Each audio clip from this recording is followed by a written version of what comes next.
Hello everyone, welcome to my channel.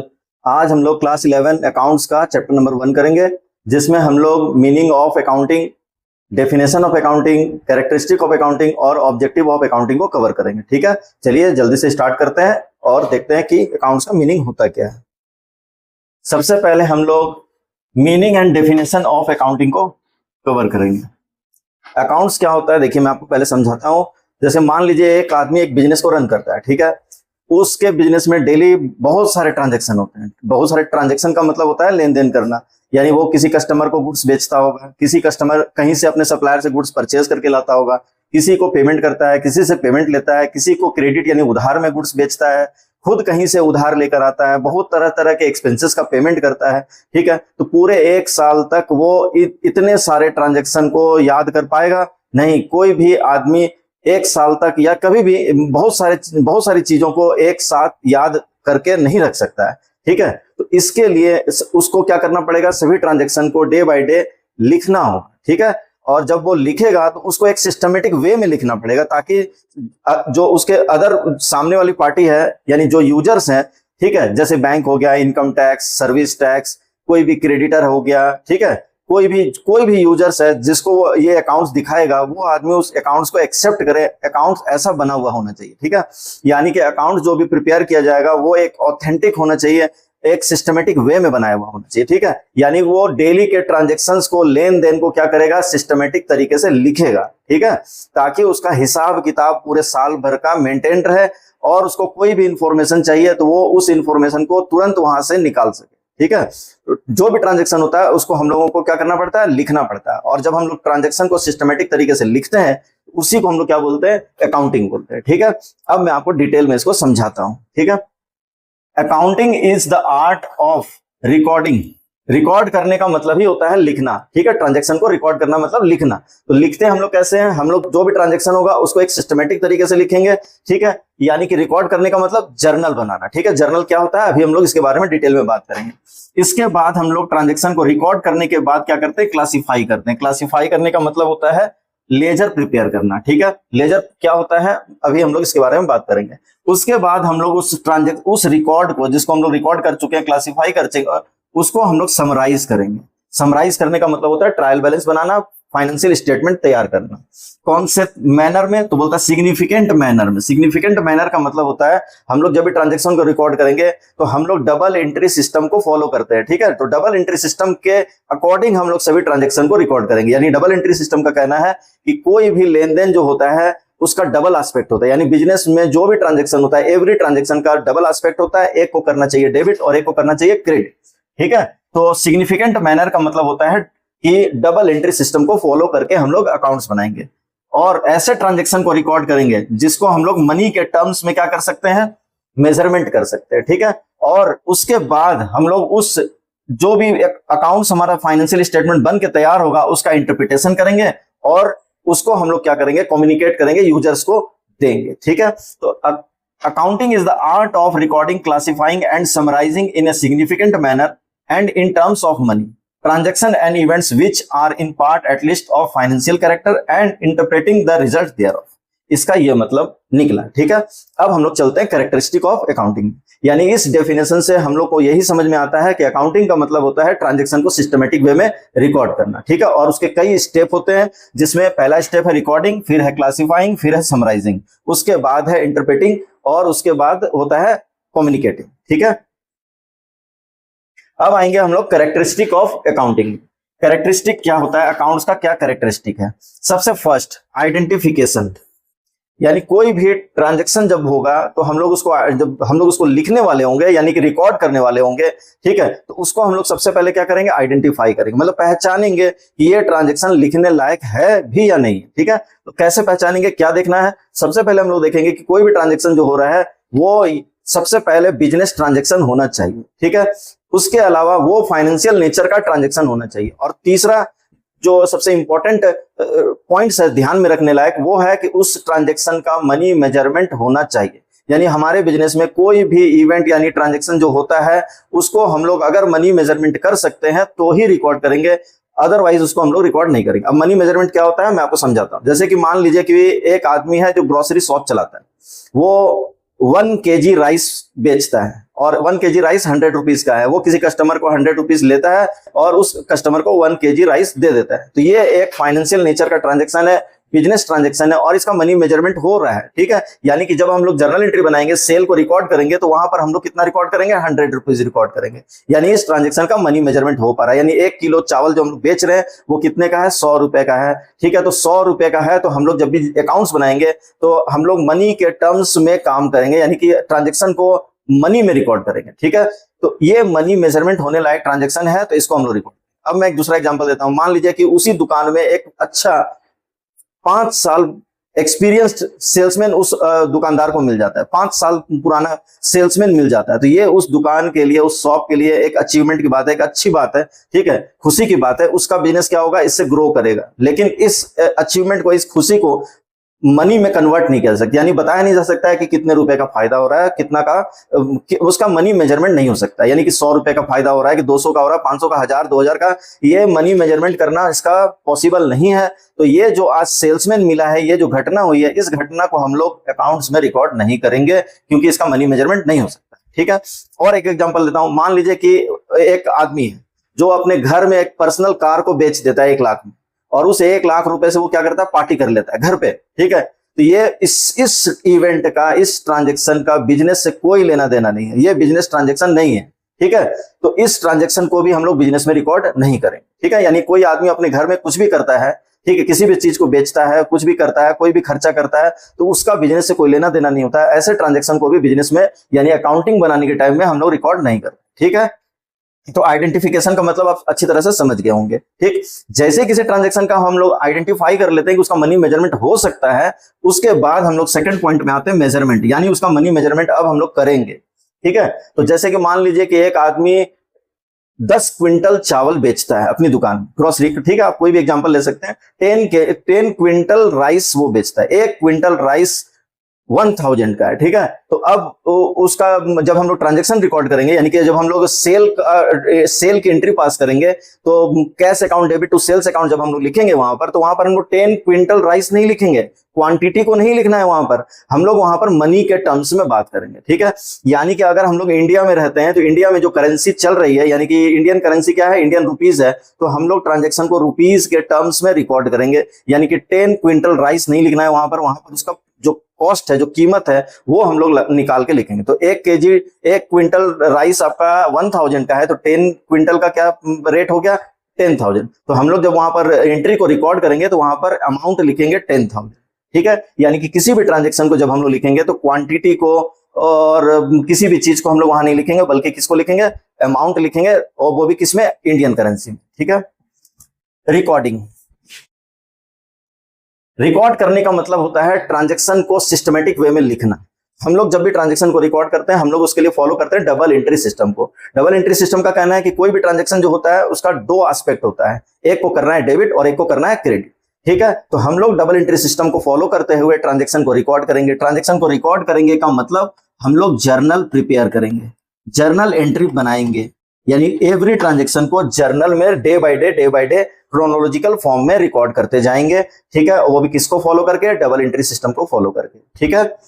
Transaction जब journal में हम लोग लिख लेते हैं, तो जर्नल बहुत बड़ा होता है, जर्नल काफी लंबा होता है। जैसे मान लीजिए एक आदमी अब दुकान चलाता है, तो उसके दुकान में डेली 100 ट्रांजैक्शन होते हैं, तो 100 ट्रांजैक्शन को डेली हम लोग कहां लिखेंगे, जर्नल में लिखेंगे, ठीक है। तो एक दिन में 100 ट्रांजैक्शन, तो मान लो वो 300 दिन तक दुकान चलाता है, 300 डेज, यानी एक साल में 365 दिन होते हैं, 65 दिन मान लो छुट्टी मान लेते हैं, तो 300 दिन वो दुकान चलाता होगा।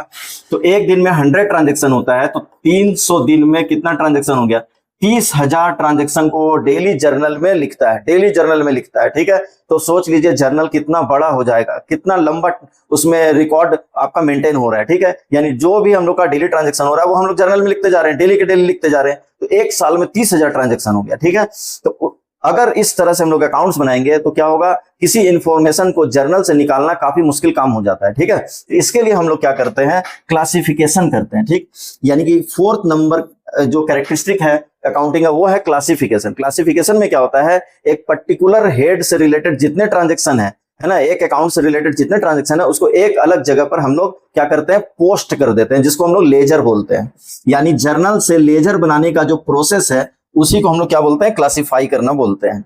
ठीक है। जर्नल से हम लोग क्या बनाएंगे, लेजर बनाएंगे।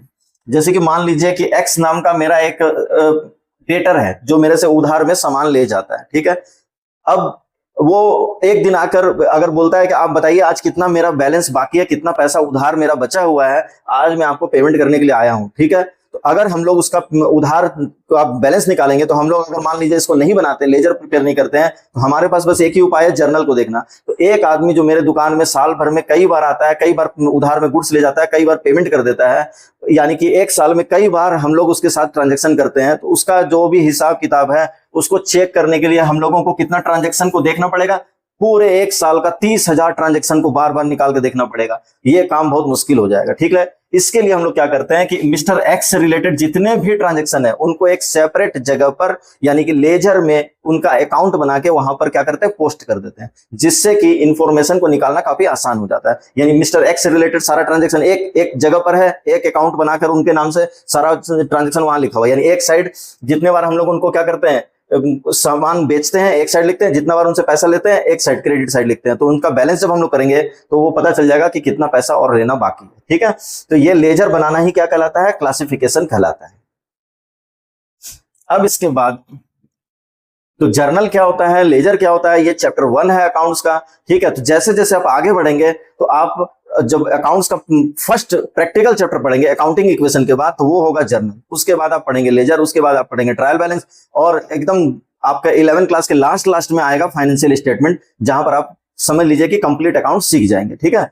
अभी बहुत सारी चीजों को समझने में थोड़ा प्रॉब्लम हो रहा होगा, लेकिन धीरे धीरे जैसे जैसे आप आगे बढ़ेंगे क्लास 11 में बहुत सारी चीजों को आप समझने लग जाएंगे, ठीक है।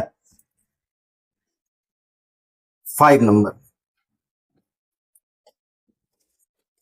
अब हम लोग समराइजिंग करेंगे, यानी कि लेजर बनाने के बाद लेजर के बैलेंस को हम लोग समराइज करेंगे। समराइज करेंगे का मतलब होता है कि हम लोग इस लेजर से ट्रायल बैलेंस प्रिपेयर करेंगे, और ट्रायल बैलेंस बनाने के बाद हम लोग फाइनेंशियल स्टेटमेंट यानी कि फाइनल अकाउंट्स प्रिपेयर करेंगे, ठीक है।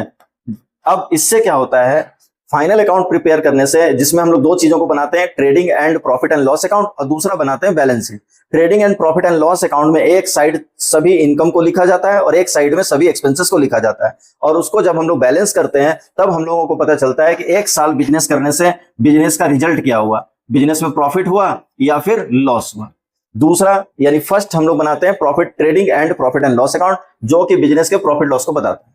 उसके बाद हम लोग बनाते हैं उसी में फाइनल अकाउंट में यानी फाइनेंशियल स्टेटमेंट में हम लोग बनाते हैं बैलेंस शीट। बैलेंस शीट को बनाने से क्या होता है कि हमारे बिजनेस में जितना भी, एक साइड सभी एसेट्स को लिखते हैं और एक साइड कैपिटल और लायबिलिटीज को लिखते हैं, ठीक है। यानी बैलेंस शीट इस तरह का आपको दिखेगा, ठीक। एक साइड में लिखते हैं एसेट्स को और एक साइड में लिखते हैं हम लोग कैपिटल प्लस लायबिलिटी।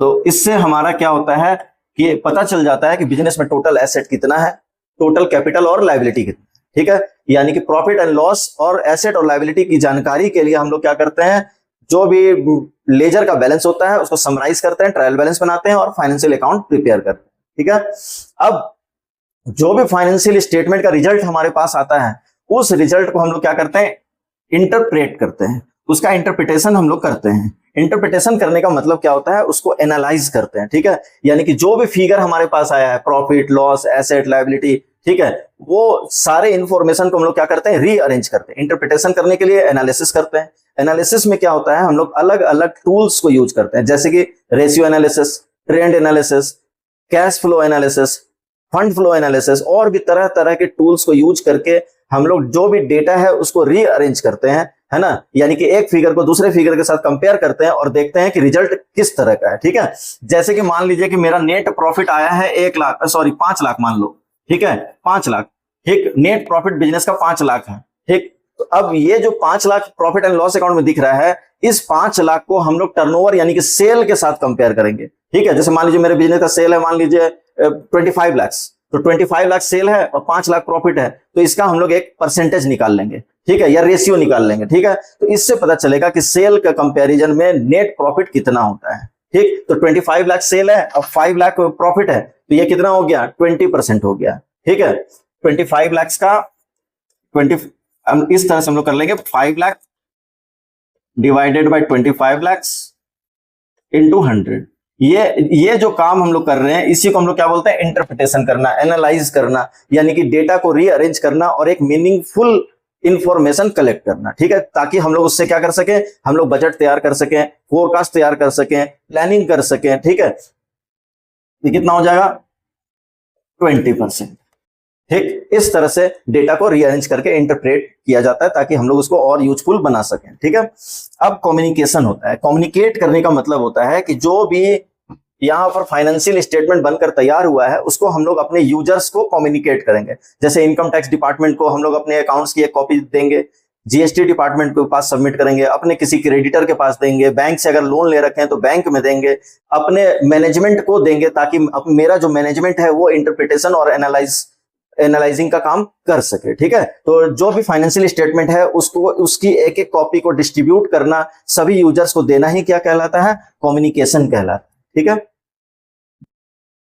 अब इसके बाद हम लोग बात करेंगे objective of accounting. Objective of accounting क्या होता है, देखिए, यानी कि अकाउंट्स को क्यों बनाया जा रहा है, क्यों बनाते हैं अकाउंट्स, क्या मिलेगा अकाउंट्स बना के, उसी को हम लोग बोलते हैं ऑब्जेक्टिव ऑफ अकाउंट्स। ठीक है, सबसे पहले अकाउंट्स बना के हम लोगों को क्या मिलेगा, तो बोलता है maintenance of records of business transaction.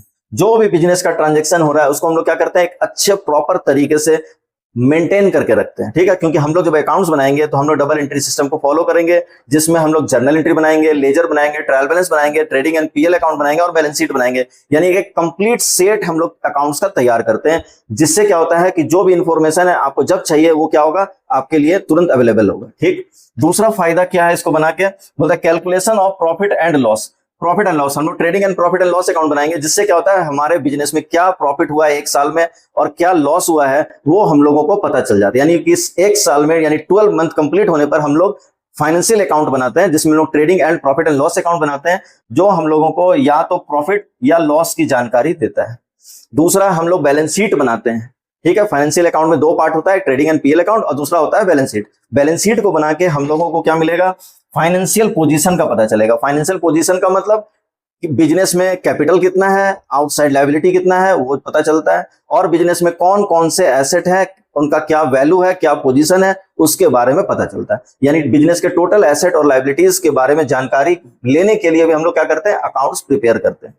ठीक है, fourth number, providing accounting information to users. यानी कि हम लोग जो अकाउंट्स बनाते हैं उसको हम लोग तो यूज करते ही हैं, यानी कि हम लोग अपने बिजनेस में अपने मैनेजमेंट को तो देते ही हैं, साथ में यूजर्स को भी देते हैं। जैसे इनकम टैक्स, जीएसटी डिपार्टमेंट, कोई क्रेडिटर हो गया, बैंक हो गया, तो हम लोग अपने इंफॉर्मेशन, जो भी यूजर्स हैं उनको भी हमारे बिजनेस से रिलेटेड जो भी इंफॉर्मेशन चाहिए वो उसके लिए क्या सोर्स है, उसका एक ही सोर्स है, वो है अकाउंटिंग। यानी अकाउंटिंग के जरिए ही कोई मेरे बिजनेस के फाइनेंशियल पोजीशन के बारे में जान सकता है। ठीक है, तो आज के क्लास में हम लोग इतना ही दूर कंप्लीट करेंगे, नेक्स्ट क्लास में ये चैप्टर हमारा कंप्लीट हो जाएगा। ठीक है।